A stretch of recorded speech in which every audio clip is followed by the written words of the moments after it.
Greetings and salutations, I'm Keb. Welcome back to this Let's Play of 80 Days, where we are about to reach Hawaii. We spent the days tethered at Honolulu Bay as the crew deflated and refilled the airship's envelope, overhauled the engine, and replenished our fuel. Let's see. I walked along the beach. The water so clear and blue, it hurt my eyes. I could see sharks frolicking in the water along the bay, and a grove of tall, dark-leaved eucalyptus trees shaded the buildings of the town. I lingered to the last minute, collecting brightly colored shells along the beach, and then discarding each one as I found another even more beguiling. I found a delightful swirling conch of purple and orange. I took it back with me, a memento of an all-too-brief visit to paradise. As we settled down for the night... Oh, sorry about that. I was struck by an unrelated thought. Monsieur Fogg, the dateline. I have altered our watch already, Monsieur Fogg replied calmly. Did you think I might forget? My master was, of course, correct. With an eye such as his, it was unthinkable that he might miss such a detail. That's a little bit of a point at the book, I think.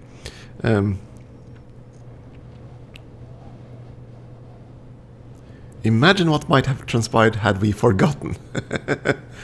A less precise man than Monsieur Fogg might have finished on the 80th day and yet believed himself to have lost. Minor spoiler alert there. Darn it, I couldn't do anything. Okay, the conch shell we picked up actually is good for in Dallas. Let's see.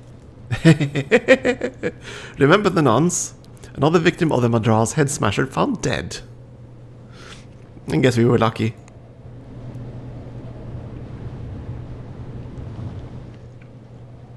The captain swapped the Spanish flag flying from the prow to Hawaiian colors. The Mexicans are not fond of us Spaniards since the revolution, he explained. Spanish ships are turned away from the port. Surely they are not fooled. It was a thin subterfuge, if it even deserved the term. He shrugged. It is a little game we play, in the interests of trade. We send our Filipino crew members to negotiate for us, and the Mexican customs house adds a hefty surcharge to our taxes. The captain clapped me on the shoulder. Do not worry, my friend. This is not my first run. So we'll see what troubles we get in Honolulu. Let's converse again. Oh, only Fogg this time. Let's talk about this money. Well funded indeed. Yeah, we still have £10,000. We're good off. We're very well off in terms of money.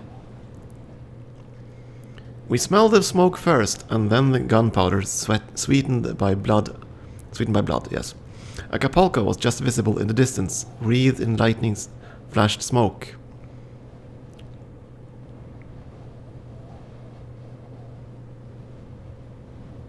It was impossible to see what was happening, though it did not stop the crew from offering several dark, ominous guesses. Are the Spanish trying to retake Mexico? I demanded of the captain, who looked bewildered. King Amadeo hardly writes me informative love notes, he retorted, before he gripped the brass-handled telescope, swinging from his belt. He turned to the crew. I need a volunteer to climb the rigging and see what is up there. I will do it, I volunteered rashly. Even Monsieur Fogg appeared pale by a shade at the idea. The crew stared at me with a mixture of pity and awe as the captain wordlessly handed me his telescope, a pair of aviator's goggles, and a red handkerchief. Wave the handkerchief when you are secure, and we will raise the ship to give you a better view. Okay. I shook Monsieur Fogg's hand before I climbed up the hatch and grabbed onto the ratlines. The wind buffeted my face, and the roar of the twin Antoinette engines seemed amplified. Behind the comforting curve of the envelope, I saw an endless dizzying stretch of sky, and the Pacific Ocean glittered far, far below. I closed my eyes and heaved myself up, managing to grip the hot foot rope with my toes as I swung out and away from the gondola. I was braced against the wheeling sky, an impossible drop, by nothing other than my trembling hands and feet clutching the rope. I looked up and planned my route, measuring the distance between the knots, and noting gaps or frays in the hemp ropes before I placed my weight upon them. My acrobatic training gave me a certain dexterity as I climbed, and I saw rather than heard the airship's crew leaning out of the observation deck portholes and cheering me on. I ignored their howls of encouragement and focused upon my task. I felt in that moment as if I were born to climb airships, and laughed, sky mad, as the rough hemp ropes dug painfully into my palms. I made it to the widest cross-section of the envelope and waved my red handkerchief.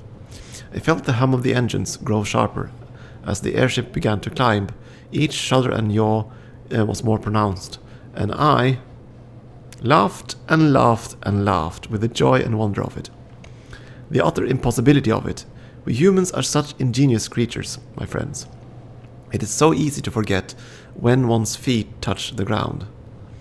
I extended the telescope as the ship bobbed in the air and peered through at it, at the Bay of Acapulco, thronged with warships firing cannon at the city and lit with unholy fire as they listed and sank. I saw their flags and shuddered. I will not recount how I climbed back down, how many times I slipped, how my palms bled and itched, how nearly I pitched into the ocean. I will tell you I made it back inside, and made my report to the captain and crew. The French army is besieging Acapulco, I said, and then I fainted dead away. But by doing this adventure, I think we gained a telescope. There we go, yeah, there is it, as you can see. If we don't find a use for it, that is important. A lot of items have special uses. So you need to carry them to a specific location to unlock a specific encounters. There are quite a few fun secrets in this game. I won't spoil them all. Okay, the captain called the passengers and crew together for an announcement in the morning. We will leave the French to their business in Acapulco and head to Panama. We must continue to Acapulco, I insisted, not wanting to deviate from our chosen route. And will you let such a small matter as a siege divert you, Captain? He gave me a fulsome glare. How will we pass the blockade then, monsieur? He sneered. Okay, you can bribe him. I don't think so. I told him my half-formulated notion, though I was nervous to speak. I will stitch a French flag, I announced. We will pass by the besiegers without remark, and must merely avoid the Mexican troops. The captain agreed to my notion grudgingly, and after an hour's work with some borrowed dresses, he hoisted our new flag in place of the Hawaiian colors. Not particularly honorable, but effective enough. We tethered at the Acapulco no worse for wear. I hoped we would survive the besieged city in similar style. So we saved ourselves a detour down to Panama. Well, that's the reason why we haven't been able to do much in terms of moving on. Yeah, that's worth a lot of money. That's why we wanted to go here. Okay, Port-au-Prince, we're probably not going to go there.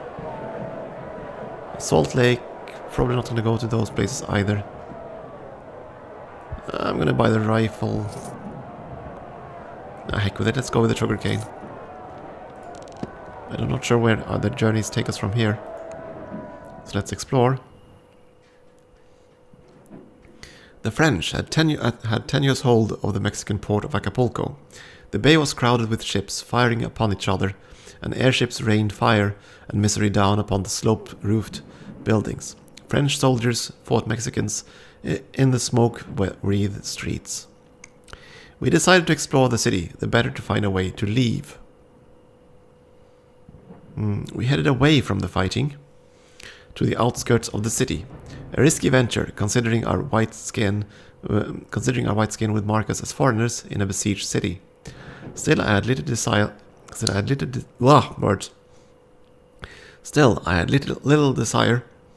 to participate in my country's colonial brutality, or take succor from the soldiers besieging the sovereign place. We had not gone far before we were scooped up by a Mexican patrol of irregulars, led by the smiling Madame González Peña. You don't look like French army, she remarked in Spanish, with a look of surprise. We are travelers, I explained, merely caught up in the unpleasantness. The craven siege of a Mexican city by French aggressors, is this what you mean by unpleasantness? Oh, sorry about that. She raised an eyebrow, hefting her rifle with a practiced grip. Is there not a peaceful solution? To being bombarded from the sky, she retorted. No, I do not think there is. Madame González Peña was, it turned out, a certified doctor when there wasn't a siege unfolding, directed us to a makeshift hospital set up in one of her fields, on her friend's villas. How can we leave the city? I demanded. There are automatic carriages, even airships heading north, she replied. You should avail yourselves of them. Leave this place before our reinforcements arrive, for they will not welcome you. Feeling rather as if she had understated the matter, I was resolved to take her advice and leave Acapulco as soon as we could find the means.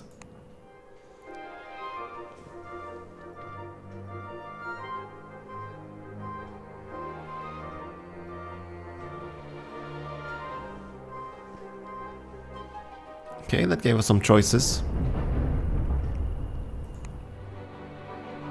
We can travel north, San Francisco, or St. Pedro. Or we can travel overland to Houston. Doesn't it say how long this journey lasts? No, it doesn't say that. It does say the cost though. Yeah, £100 to go north. Or we can go this way to Houston, which is more expensive. But we do want to go this way. We do want to reach Europe. So tomorrow, 5 PM, that's fine. So I guess we're going to have to spend a night here.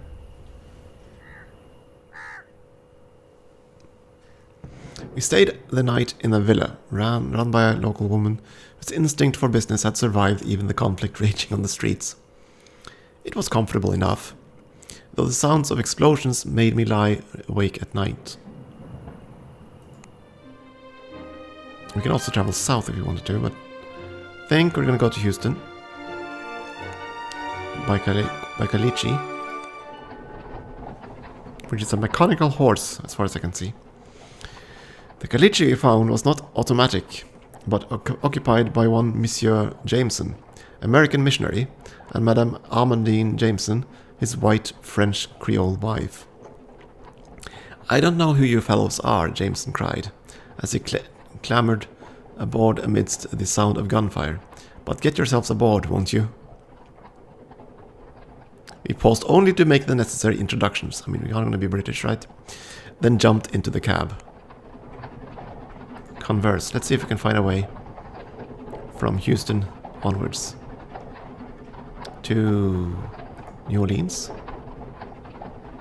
Do you believe in God Almighty? Perhaps. New Orleans to Miami. New Orleans to Machu Picchu. Not an unlikely travel plan, that. But we can travel from Houston to Havana.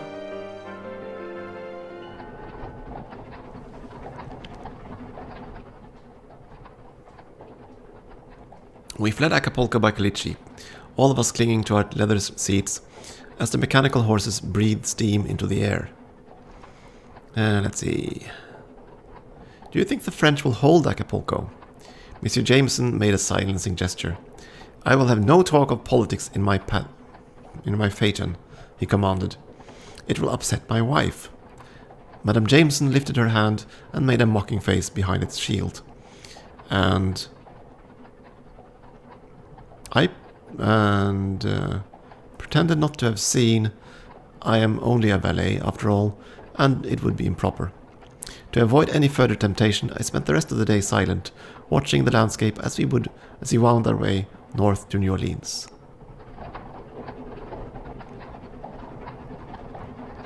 Let's see, wait. Yeah, the siege at Acapulco worsens. Both Monsieur Fogg and Monsieur Jameson were sleeping when Madame Jameson reached her hand out to me. Oh my. I took it automatically, and her fingers tightened around mine, and then stroked very deliberately down my wrist. I shivered. I felt her sigh and relax into her seat, though her hand was entwined with mine. Her husband snorted in his sleep, but she ignored him. I feel Madame Amandine, there we go, said into the air. Very alone sometimes. When you speak, I can imagine that I was a young girl walking down the Champs-Élysées in Paris without any cares. She said nothing else, and we stayed like that until our companions awoke many hours later on arrival into Houston, where we departed quite promptly. And by the way, if you wonder, there are quite a few romance options in this game if you can find them. And I mean true romance ones. We're not gonna pass through Dallas, right? Dallas is north. We're not gonna go there. We're gonna have to go to New Orleans tomorrow at 10 a.m. Okay, fine. The market already down at the market closed. 10 a.m. though, so we're gonna have a few hours to just quickly unload our stuff. We took a room and settled in, and I attended to Mr. Fogg, providing him with fresh clothing. And we can wait for the market. I'm not going to explore. We have the trip we want to New Orleans. I just want to go to the market and sell some stuff, because we're going to go to the New Orleans and up to the eastern seaboard, I think. So, we're not going to go to Dallas. We're not going to go to Port-au-Prince. That one might be valuable still. Nothing seriously good here. We might go through Atlanta. Not gonna need the Panama hat anymore. Go with the elastic wallet instead. Okay, depart. Time is running away from me. Let's get to New Orleans.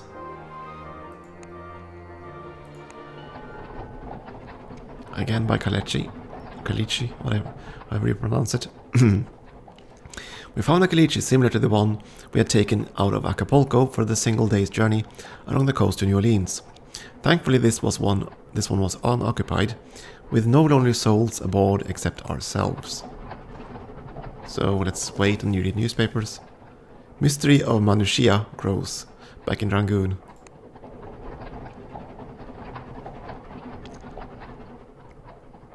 The ride was rough, but fast enough, and we made good time. I had barely settled into the swaying rhythm of the carriage when we caught our first sight of the Mississippi, a thick brown ribbon of water whose curve we followed up to the much mythologized city of New Orleans.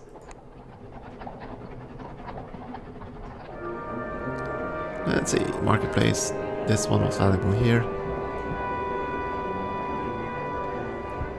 And further up, trombone worth a lot of money in New York. So we're definitely going to go to New York. Can we travel directly there? We can, tomorrow at 2 p.m.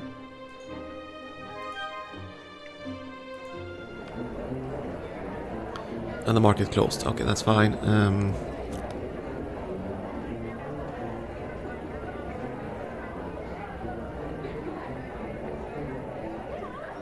Houston, Miami, Chicago, we're not going to go to those cities. I don't know. Probably not going to need that either. Can I, no, I can't move these items on it. Fine. Okay. I'll spend the night in New Orleans.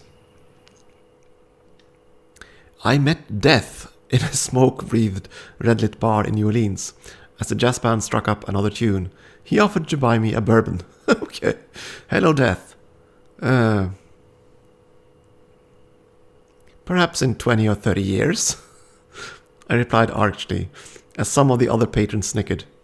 Death pulled off his mask to reveal handsome cafe au lait features and dark green eyes, and then extended a skeletal hand to me.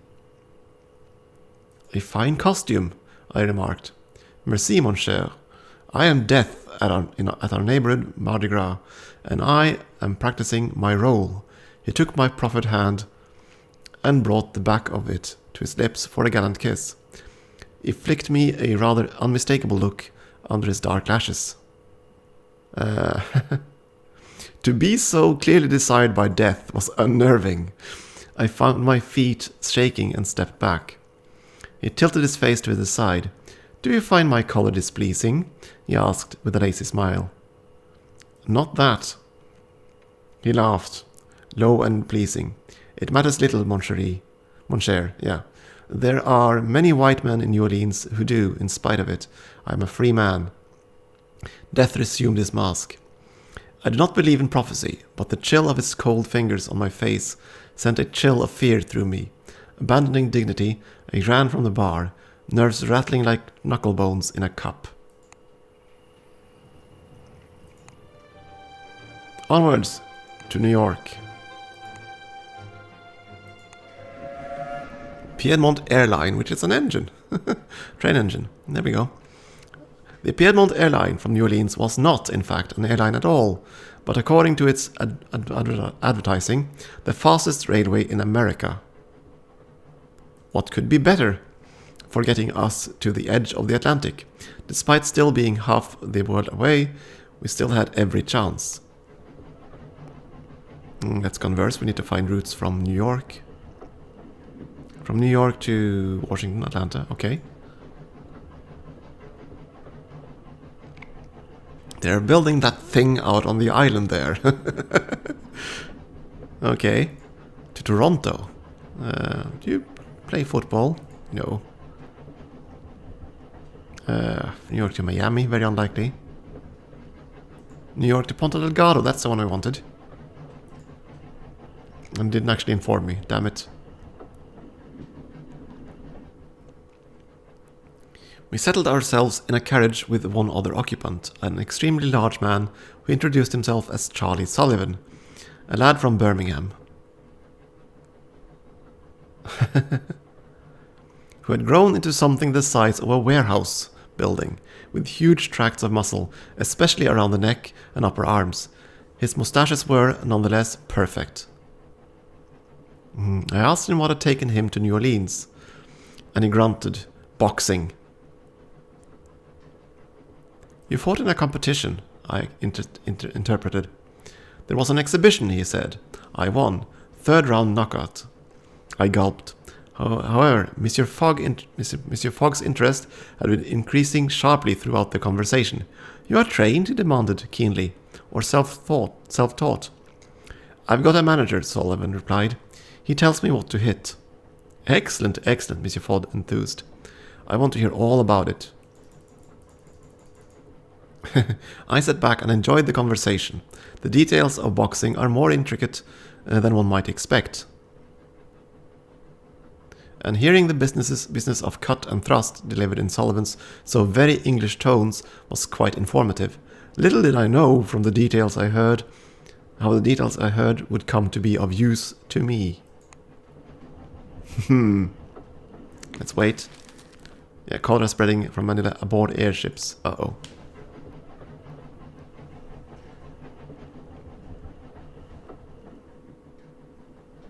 That Mr. Sullivan will, I think, go very far indeed, Monsieur Fogg opined as I brought him kippers from the dining car. You seem to have the physique, I suggested. Not just the physique, my master replied.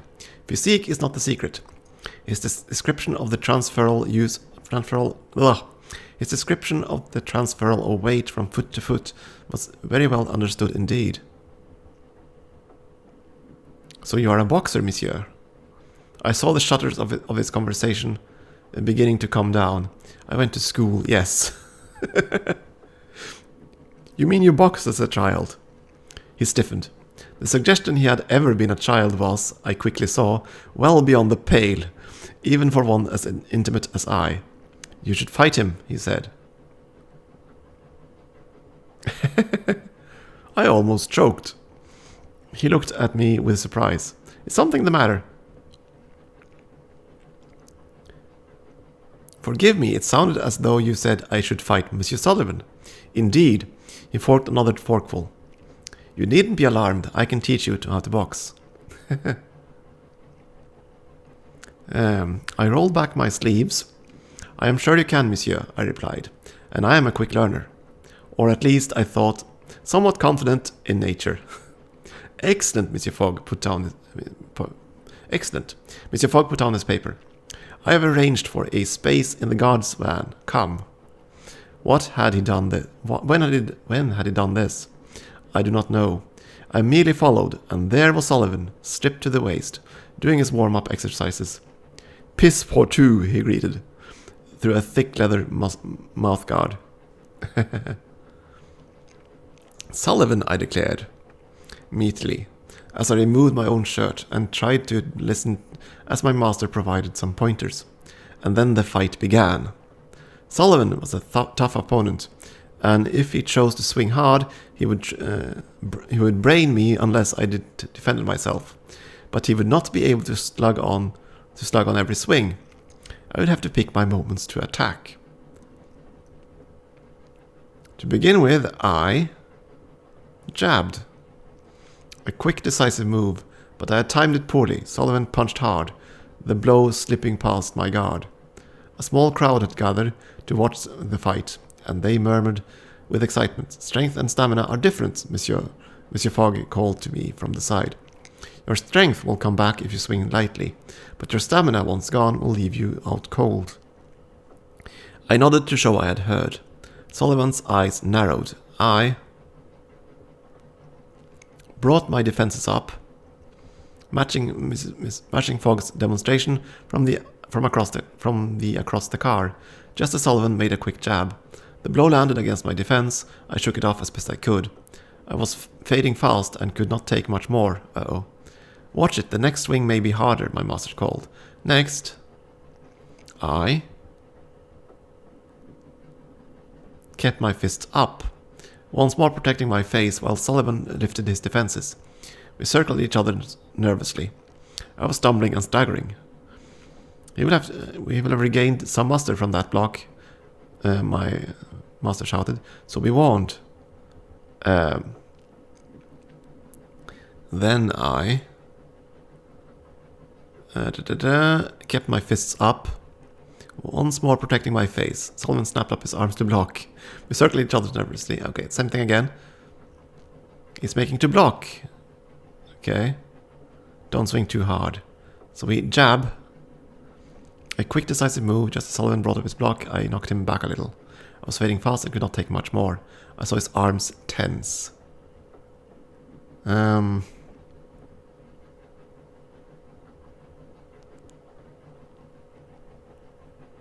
Arms tense. I'm not sure what that's gonna be. Raise my guard.